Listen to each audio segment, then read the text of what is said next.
Kennel Java City. And my name is Kensa Columbus, and this is Jess Columbus, and this is Arvind Columbus, and our Sunday school teacher Nadia Yusuf, and this is my friend Jasmine. How are you, Jasmine? I'm fine. How are you? Good to have you. Thank you. So today's topic is about Isaac. So let's start with the memory verse. John chapter 14 verse 21. Whoever has my commandments and obey them is the one who loves me.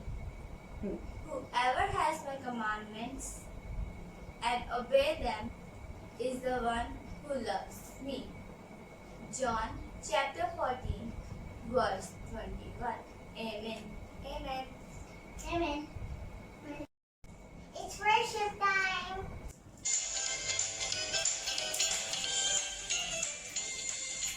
Rock my soul in the bosom of Abraham. Rock my soul in the bosom of Abraham. Rock my soul in the bosom of Abraham. Oh, rock my soul. Too high, you can't get over it. Too high, you can't get over it. Too high, you can't get over it. Gotta go through the door. Too wide, you can't get round it. Too wide, you can't get round it. Too wide, you can't get round it. You gotta go through the door. Rock my soul in the bosom of Abraham. Rock my soul in the bosom of Abraham. Rock my soul in the bosom of Abraham. Oh, rock my soul. Too deep, you can't get under it. Too deep, you can't get under it. Too deep, you can't get under it. You gotta go through the door. Too high, you can't get over it. Too wide, you can't get round it. Too deep, you can't get under it. You gotta go through the door. Rock my soul in the bosom of Abraham. Rock my soul in the bosom of Abraham. Rock my soul in the bosom of Abraham. Oh, rock my soul. Before we learn today's story, let's revise last week's story. Okay, who will tell me